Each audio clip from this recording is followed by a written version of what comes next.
മണിക്കൂറിലെ നിർണായക വിവരങ്ങളിലേക്കാണ് കർമ്മ ന്യൂസ് പ്രേക്ഷകരുടെ ശ്രദ്ധ ആകർഷിക്കുന്നത്.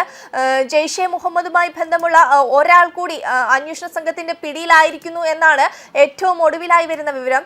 ജമ്മു കാശ്മീരിലെ ആശുപത്രികളെ രഹസ്യ ആയുധ സംഭരണ കേന്ദ്രങ്ങളാക്കി ഉപയോഗിക്കാൻ ജെയ്ഷെ മുഹമ്മദ് സംഘം ശ്രമിച്ചിരുന്നോ എന്ന നിരീക്ഷണത്തിലാണ് അന്വേഷണ സംഘം ഒടുവിൽ എത്തി നിൽക്കുന്നത്. വരും മണിക്കൂറിൽ കൂടുതൽ അറസ്റ്റ് ഇതുമായി ബന്ധപ്പെട്ട് ഉണ്ടാകുമെന്നാണ് അറിയാൻ കഴിയുന്നത്. കൂടാതെ പുൽവാമയിൽ ഇലക്ട്രീഷ്യനായി ജോലി ചെയ്യുന്ന തുഫയിലാണ് ഏറ്റവും ഒടുവിലായി അന്വേഷണ സംഘത്തിന്റെ പിടിയിലായിരിക്കുന്നത്. കൂടാതെ ശ്രീനഗർ സ്വദേശിയായ ഇയാളെ ഇൻഡസ്ട്രിയൽ എസ്റ്റേറ്റിൽ നിന്നാണ് അന്വേഷണ സംഘം പിടികൂടിയത് എന്നാണ് അറിയിച്ചിരിക്കുന്നത്. മറ്റൊന്ന്, ദില്ലി ഭീകരാക്രമണ പദ്ധതിയിൽ തുഫയിലിന്റെ പങ്ക് എന്താണെന്ന് ഉദ്യോഗസ്ഥർ ഇതുവരെ വ്യക്തമായിട്ടില്ല.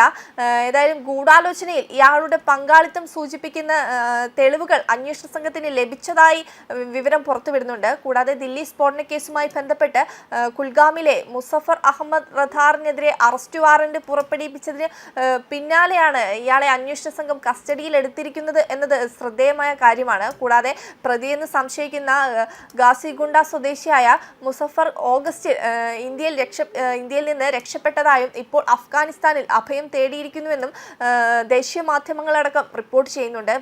വിവിധ സംസ്ഥാനങ്ങളിൽ പ്രവർത്തിക്കുന്ന ജെയ്ഷെ മുഹമ്മദ് തലവന്മാർക്കും വൈറ്റ് കോളർ ഭീകര ശൃംഖലയ്ക്കും ഇടയിൽ ഒരു നിർണായക കണ്ണിയായി ഇയാൾ പ്രവർത്തിച്ചുവെന്നാണ് കണ്ടെത്തിയിരിക്കുന്നത്. കൂടാതെ ഇയാളെ വിട്ടുകിട്ടുന്നതിനും അന്വേഷണ സംഘം മുന്നോട്ട് പോകുന്നതിനും Jammu Kashmir police Interpol red corner നോട്ടീസിനായി അഭ്യർത്ഥിച്ചിട്ടുണ്ട് എന്നാണ് അറിയാൻ കഴിയുന്നത്.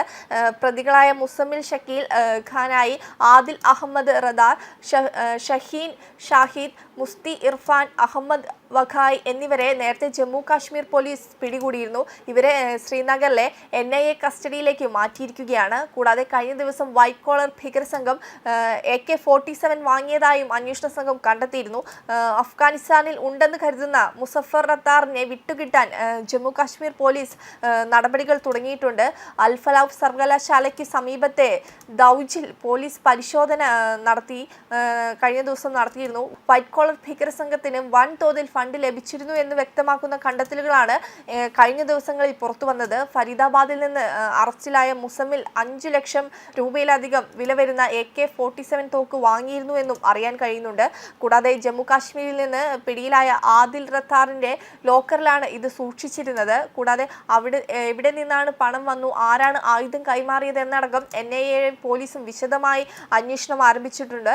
ആദിലിന്റെ സഹോദരൻ മുസഫർ റത്താറിനെ കൈമാറാൻ അഫ്ഗാനിസ്ഥാനോട് ഇന്ത്യ ആവശ്യപ്പെട്ടു എന്നത് വീണ്ടും ഒന്നുകൂടി ജനങ്ങളുടെ ശ്രദ്ധയിൽപ്പെടുത്തുകയാണ്. കൂടാതെ വൈകാതെ റെഡ് കോർണർ നോട്ടീസ് പുറപ്പെടുവിപ്പിക്കും എന്നും അറിയിച്ചിട്ടുണ്ട്. ഏതായാലും രഹസ്യ സ്വഭാവം സൂക്ഷിക്കാൻ ഭീകരർ ഓരോരുത്തരും വെവ്വേറെ ആളുകൾക്കാണ് റിപ്പോർട്ട് ചെയ്തിരുന്നത്. ഇവരെ ഏകോപിപ്പിക്കാൻ മറ്റൊരു സംഘവും ഉണ്ടായിരുന്നു എന്നാണ് അന്വേഷണ സംഘം പുറത്തുവിട്ടത്.